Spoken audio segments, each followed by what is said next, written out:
তো আপনারা শুধু এক পক্ষে কথা বলে আপনাদের সুবিধা নেওয়ার জন্য আপনারা যদি কিছু করতে চান তাহলে এটা আপনাদের জন্য বেটার হবে না। আপনাদের বয়স অনুপাতে আমি কথাটা বলতেছি, কথা বুঝছেন? নাগরিক পার্টি এসেছে, এরা তো আসার কথাই না। এদের মাঝে গিয়ে দেখেন 80 থেকে 90% ছেলে মেয়েরা, মানে এই আমাদের ইয়াং জেনারেশনরা, এরাও একসময় বিএনপি ধারণ করত।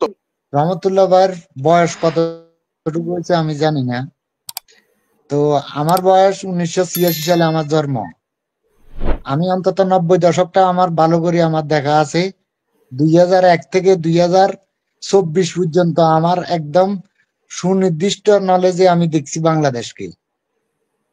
এখানে বাংলাদেশের 53 বছরের যে শাসনামল গেছে, আপনি ঘুরি ফিরি দেখেন শহীদ রাষ্ট্রপতি জিয়া রহমানের যে কাঠামোগুলো তৈরি করে দিয়ে গেছে, এখন পর্যন্ত এগুলা কেউ তৈরি, আর এগুলার বিপরীত কেউ তৈরি করতে পারে নাই।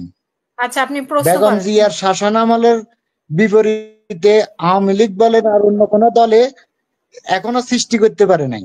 তাহলে আপনারা বিএনপিরে যদি এখন ম্যানালাইজ করতে চান, এটা আপনাদের জন্য ভুল হবে, বাংলাদেশের জন্য ভুল হবে। গোবিন্দ প্রামাণিক দাদা, আপনি সবকিছু আপনারা যেহেতু আমাদের সিনিয়র পারসন, আপনারা এটা সঠিকভাবে আরো বলতে পারবেন। তা আমি রহমতুল্লাহ ভাই, আপনারা বয়স কতটুকু হয়েছে আমি জানি না, এখন আপনারা আন্দোলনের সংগ্রামে ছিলেন, আপনাদেরকে সম্মান করি। তবে একটা জিনিস আপনারা বুঝতে হবে, এই দেশের জনগণ কি চায়। আপনারা যদি জনগণকে বেটার কিছু দিতে পারেন, আপনাদের পক্ষে জনগণ চলে যাবে, বিএনপি আর আওয়ামী লীগ দেখবে না।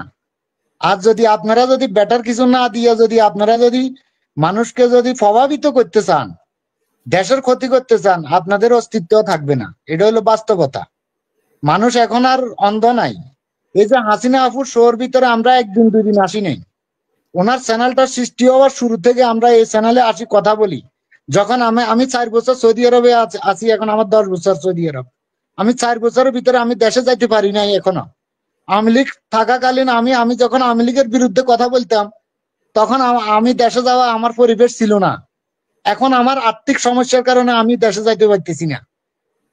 আমরা সংগ্রাম কম করি না। হাসিনা আপু সাক্ষী আছে, ওনার চ্যানেলে আমাদের প্রত্যেকটা ভিডিও গুলো আছে। আমরা একদিন দুদিন এখানে কথা বলি না। তো আপনারা শুধু এক পক্ষে কথা বলে আপনাদের সুবিধা নেওয়ার জন্য আপনারা যদি কিছু করতে চান, তাহলে এটা আপনাদের জন্য বেটার হবে না। আপনাদের বয়স অনুপাতে আমি কথাটা বলতেছি, কথা বুঝছেন?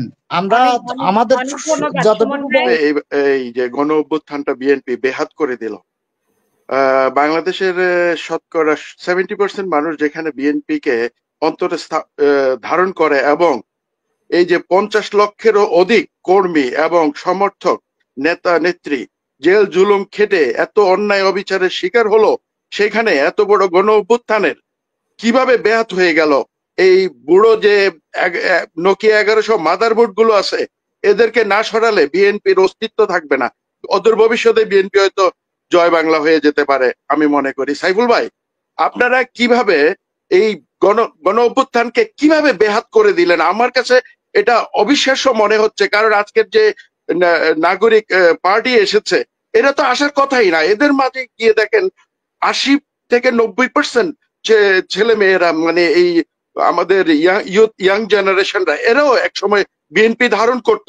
কিন্তু তারেক সাহেবের রাজনীতি বা চিন্তাধারা ভিন্ন রকম। কিন্তু ঢাকার মধ্যে যে মানে দালাল শ্রেণীগুলো রয়ে গেছে, এদেরকে যদি বয়কট না করেন, এই ইলেকট্রনিক মিডিয়ার যুগে, এই মাস মিডিয়ার যুগে, এই অনলাইন মিডিয়ার যুগে, সাইফুল ভাই, রাজনীতি কিন্তু আগের মতো হবে না।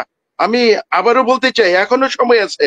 তারেক ভাই, অবশ্যই আমাদের ইউথ পাওয়ার নিয়ে কাজ করতে হবে, এবং সারা বিশ্বে ছড়িয়ে ছিটিয়ে যারা বাংলাদেশের জাতীয়তাবাদ এবং বাংলাদেশের সার্বভৌমত্বে বিশ্বাসী, তাদেরকে নিয়ে নতুন ভাবে সাজান।